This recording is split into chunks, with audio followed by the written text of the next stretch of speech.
too fast. I'm taking 3. Going for the St. Louis now. Oh no! Son of a bitch. You get your 2? Yeah. Welcome back to the channel, everyone. Thotgor here, of course. Today we're going to take a look at 2 replays. The first replay we're looking at was submitted by Puddahead, and it is in his Isokaze.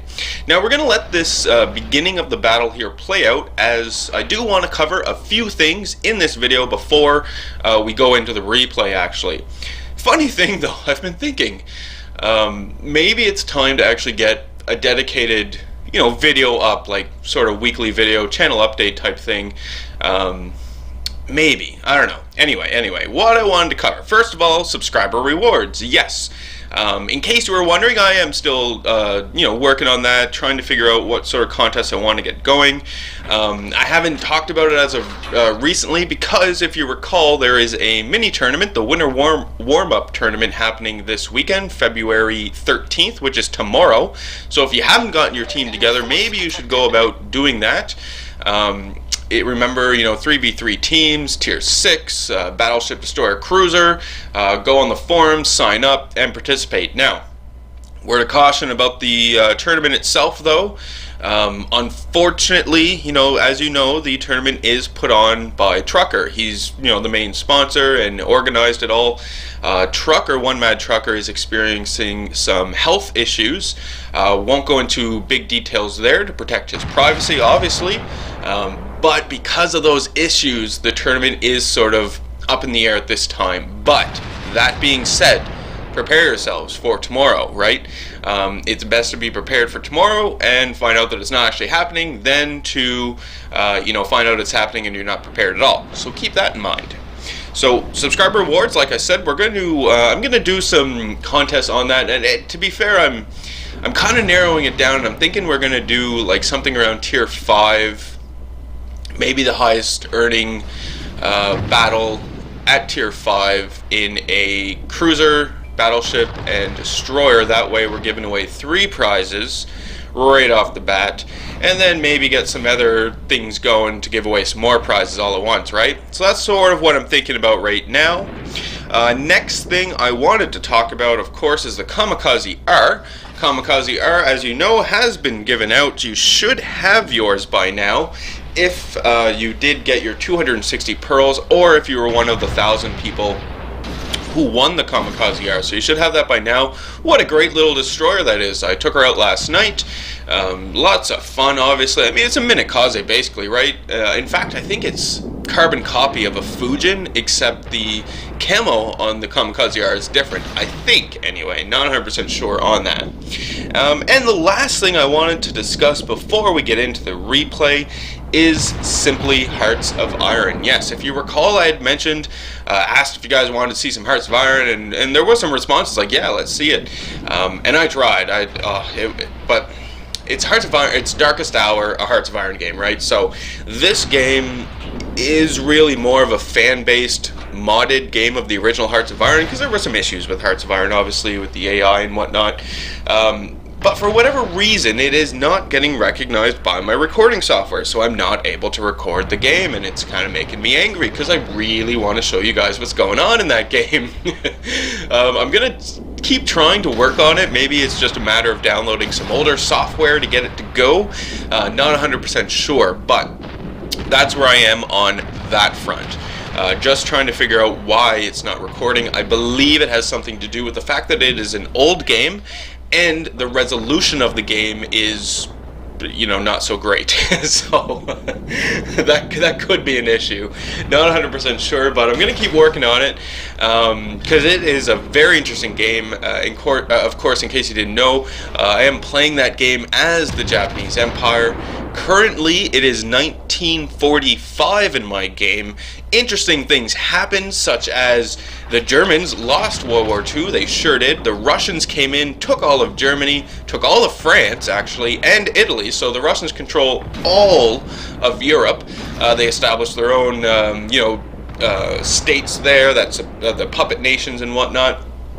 And for the Japanese Empire, what that meant is that as soon as Russia took all of Europe, the Allies then declared war on Russia, and then the US then declared war on me, Japanese. So at this point in time, I am island hopping through the Pacific, fighting off American fleets and trying to incur as little losses as possible, because as I'm sure all of you can imagine, it is not easy to play against massive nations like the US and now Russia. So that is where we are with the Hearts of Iron game. Like I say, I'm going to try and figure it out to make it work, and then if I can actually do it, maybe we'll start a new game and get a new series going.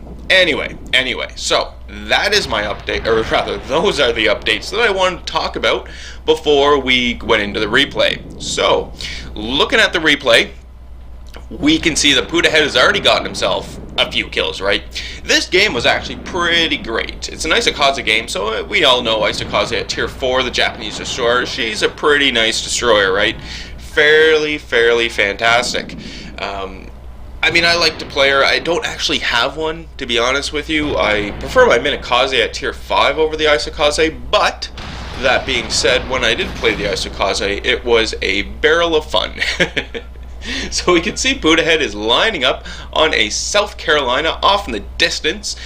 Because this is tier 4, we obviously will note, we note that, you know, this is a tier 4, tier 3 game here. So things are going to be pretty easy, basically, at these lower tiers. So we're lining up in South Carolina. Torpedoes are away. Fantastic. Just hoping to get another kill, right? Just to add to the kills that Puddahead has earned so far. I think he's at 2 kills at this point in time. So fantastic job there. Ally goes down. That is unfortunate. It was an ally Phoenix, but yeah, whatever. Puddahead is still going strong, right? Still at 100% hit points, so he can, you know, incur a bit of damage here. Running into the torpedo mode here to take a look at the torpedoes as they hit the South Carolina. There they go. South Carolina is now gone. Fantastic. Not too shabby there. Puddahead earns himself another kill, so I believe that that's 3 kills now. And we have 2 destroyers to deal with, right? We can see them here. Enemy destroyers, they are in C, they are capping C and contesting it. So we're going to need to do something about these guys. Another enemy Isokaze off in the distance. He is on fairly low health, so should be fairly easy to take down, but you do need to note that he did just kill an ally. So that bit of support that Puddahead had is now gone. And it's, you know, Puddahead's now the closest target to these destroyers, so obviously the destroyers are going to start firing on him. Puddahead does have a battleship supporting him in behind, but as you know, battleships aren't that great at taking on destroyers, specifically because of the dispersion involved, right? So even though the battleship is there, you can't really count on a whole lot of support from that battleship. What I would normally count on in this case is hopefully the enemy destroyers would ignore me and go for the battleship instead, right? And then I would be busy trying to defend the battleship, and hopefully in the process of defending the battleship, take out the enemy destroyers. That is what I would hope for in this situation. Now, luckily for Puddahead, that actually doesn't happen. No, the enemy destroyers continue to stay in the cap. Not really surprising, right? They want to cap it, obviously. Continue to stay in the cap to try and continue to contest it. Puddahead just simply makes his way around, line himself up very nicely indeed in order to start killing off these enemies. So we can see enemy destroyer off in the distance starts putting shots into Puddahead.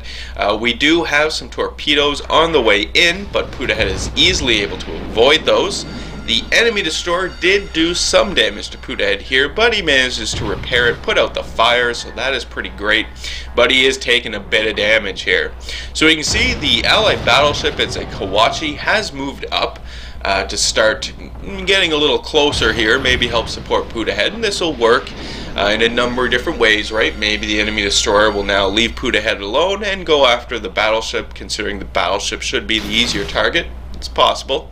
Enemy Clemson, right? So these Clemsons are fairly big threats. I really, much like the Isokaze, I really enjoyed the Clemson, and it's because of the guns on the Clemson. When you get that final, I think it's the final hull upgrade, which then allows you to unlock the last bit of guns, or vice versa, whatever. But anyway, the final gun upgrade on the Clemson I really enjoyed. You know, double mounted, small caliber, rapid firing guns, very, very effective, I found. And the Clemson was actually my favorite U.S. destroyer so far. I only made it to, I'm still at the Farragut right now for my U.S. destroyers, I think, yeah, because I haven't put a whole lot of work into them, but oh well, whatever. So we can see Clemson is almost gone. There he goes. Clemson is gone. Fantastic. We only have the one enemy destroyer remaining. Ally Kawachi is up there in the thick of it. He just took a number of torpedoes, but luckily has managed to hold on, right? Only one enemy ship remaining. It's the last enemy destroyer, the Isokaze. So if Puddahead can kill this guy, he can get himself 4 kills. It was fairly close for the Kraken.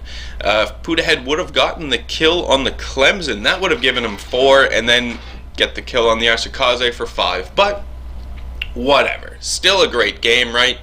Enemy Isokaze just grounded himself. Now this was this guy's fatal error. So we can see him here. He's now reversing. And I found this last little bit as the battle plays out here, I found this to be probably one of the crazier things that I've seen. Just the way that the enemy Isokaze goes about dodging the torpedoes, I found fairly crazy. So, Ally Kawachi is down, right? We've lost line of sight on the enemy Isokaze, but he pops up again, and he's gone again, right? There's an island at play here, so that's why. So Puddahead is going to get himself into position to start attacking this guy while trying to take the point as well, right? So even though at this point in the battle it is obvious that Puddahead's team is going to win it, they already have the cap advantage, doesn't mean that you don't have to not cap the last point, right? Get yourself a few extra points. Why not? So this is what I'm talking about with the Isokaze. Very surprising. He's in a reverse. Yes, reverse. Now, this just surprised the hell out of me. I didn't think that this guy would just reverse out from behind cover. I figured, you know, maybe drive forward, go a little faster, but whatever. Puddahead has torpedoes on the way for the enemy Isokaze here, but somehow, in this reverse, Isokaze avoids them all. Doesn't matter, Puddahead is putting shots into the Isokaze, and he's on really low health right now, so just a few more hits and he's going to be gone. There we go, battle over. Puddahead gets the last kills. That's 4 kills for Puddahead. Fantastic job. Looking at final results, 6 torpedo hits, 4 kills, 148,000 credits, 2,600 experience. Not too shabby at all. Obviously fire sets, flooding, defended base. Puddahead is top of the team overall with well over 1,000 points base. You know, a highest earning person on this team, almost double that of the highest earning enemy on the opposite team. Damage done was not too shabby at all, especially at a tier 4 level, right? Always nice to see these damage figures. I didn't add them up, but it looks maybe about 50,000.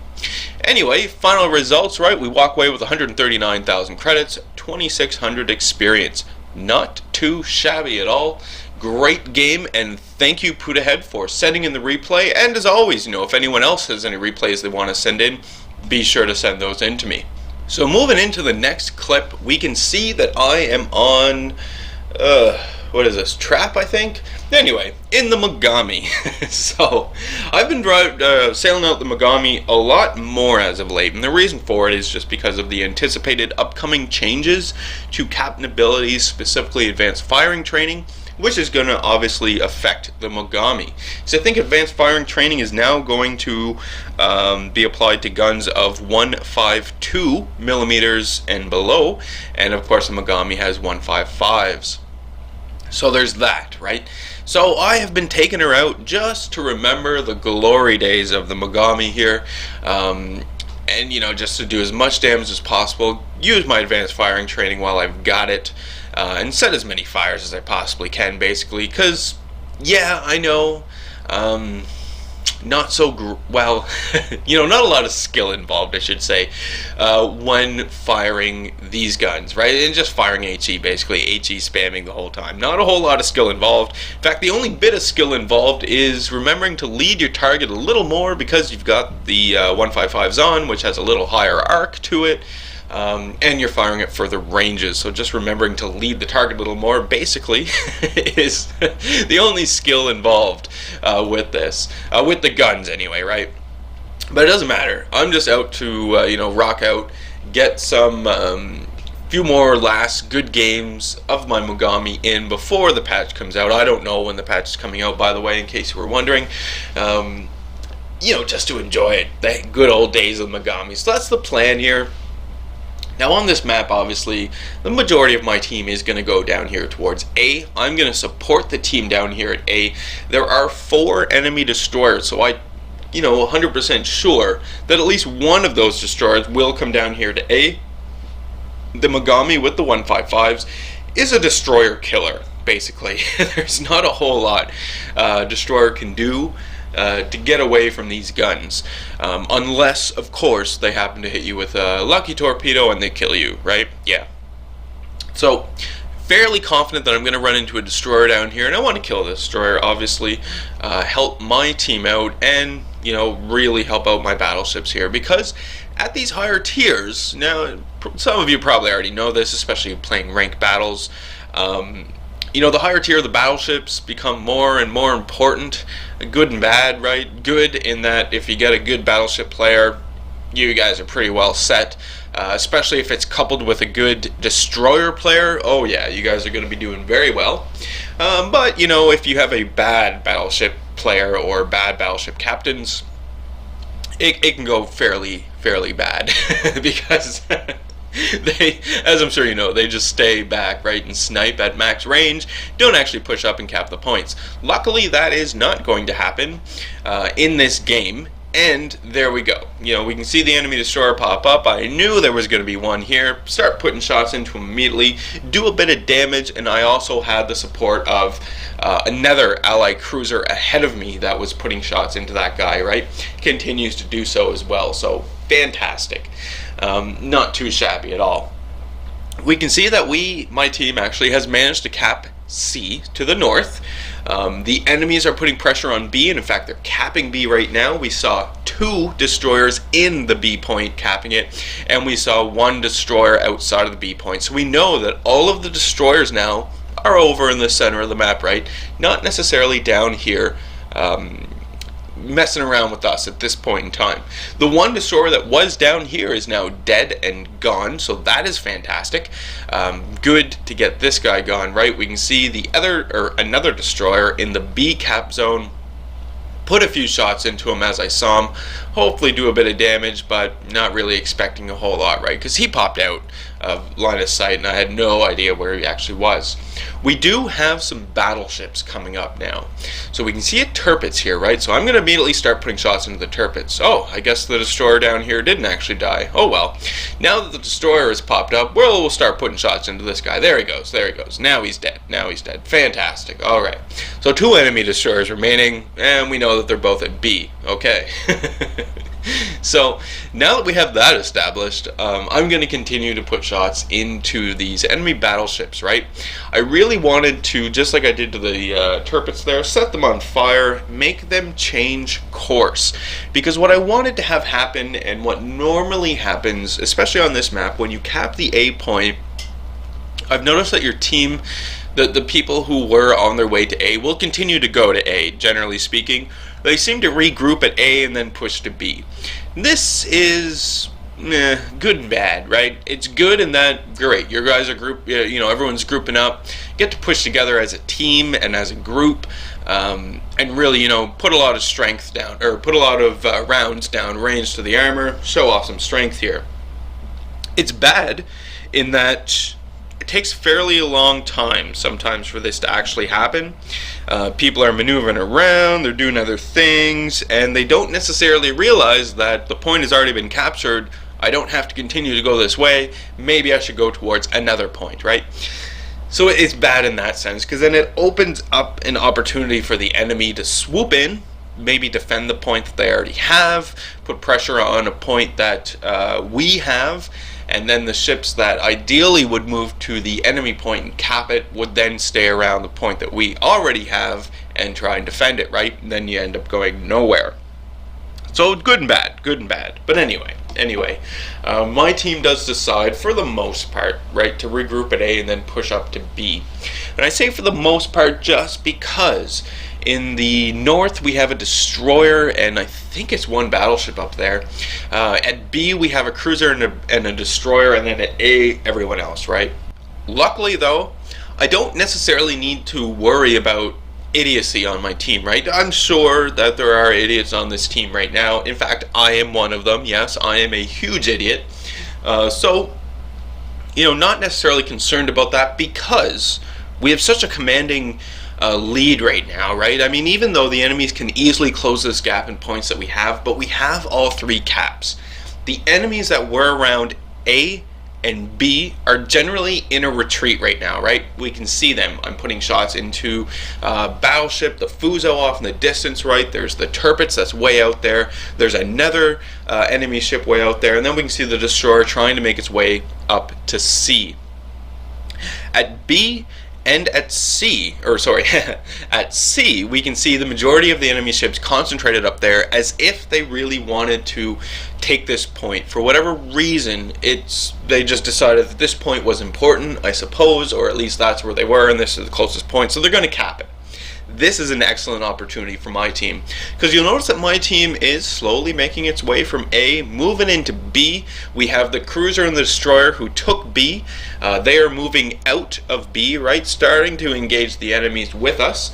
So this is excellent, because even if the enemies manage to cap the C point to the north, we, my team, will be in position to defend B vigorously, right? We're all going to be here. We're all going to be able to put up a good defense. So this is excellent. This is what we want to see, and this is sort of ideal situation, right? For base captures. We managed to do it right now, so it's just a matter now of defending B and seeing what happens at C, right? Are we going to be able to defend C? Should I move up there and help defend C to hold it?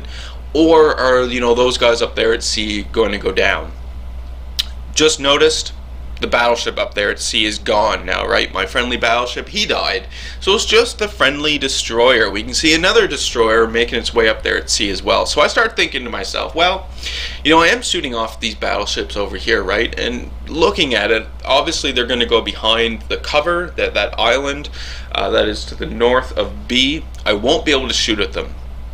So what am I going to shoot at? Well, this presents an excellent opportunity for me to be able to support my destroyers up at C. We can see the enemy is contesting the point at C, right? They're in there right now, but I have 2 destroyers up there as well, and they're going to start working over these enemies with torpedoes. And that opens up the excellent opportunity for me to be able to start putting fire into these enemies with the hope that, again, I set them on fire, but I want them to use the repair so that they put out the fire, and then ideally they'll get hit with some torpedoes shortly thereafter, and not be able to stop the flooding. That's the hope, right? So the enemies that were on the west side moving up, right, they're behind the cover now, so I can't shoot at them. So I'm going to start switching targets, and we're going to start switching targets over to the enemies at C.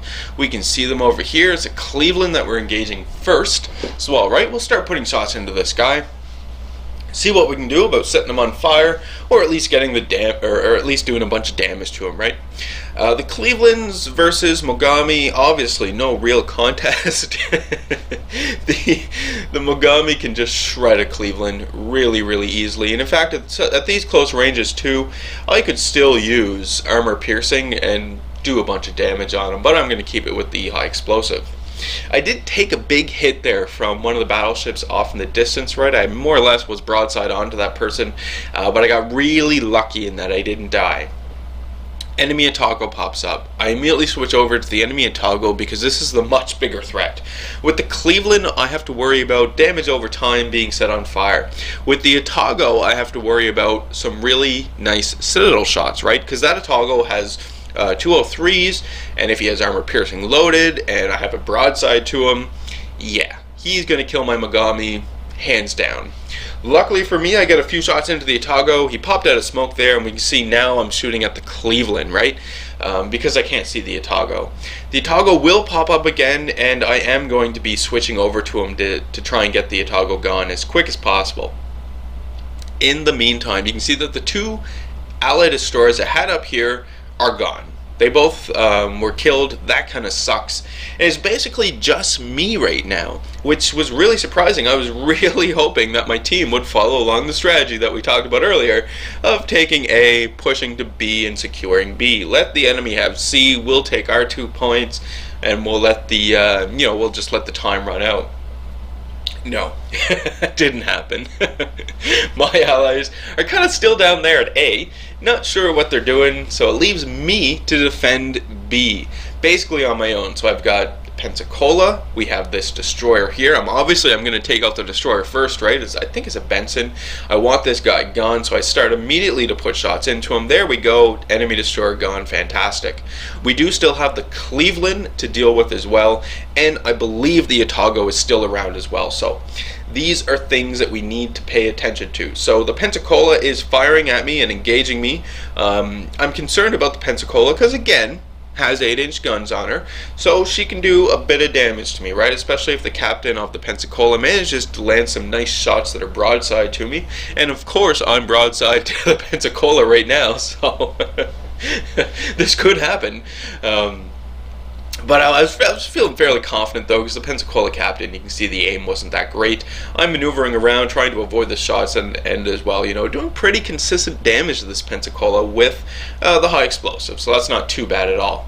We saw briefly some torpedoes there out in front of me. They were from the Benson. They ran out, so fantastic. Don't need to worry about those things.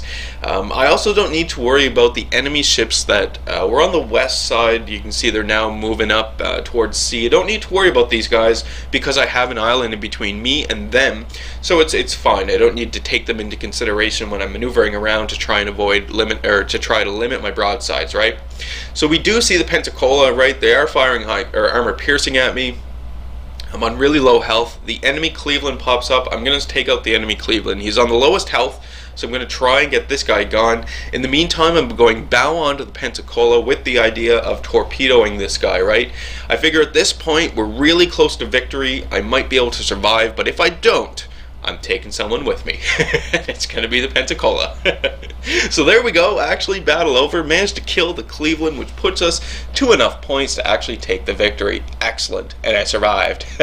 So 3 kills, not too shabby at all. 264,000 credits, 5,500 experience, 9 fires, number of base resets, and an assist as well. So that's great. Second overall in the team, not too shabby at all. In terms of damage done, I think it was 90,000, maybe a little more, not 100% sure on that, but not too bad at all. Especially if you can do this consistent damage over time, really going to help help out the old stats there. Walk away with over 200,000 credits. That's not bad at all.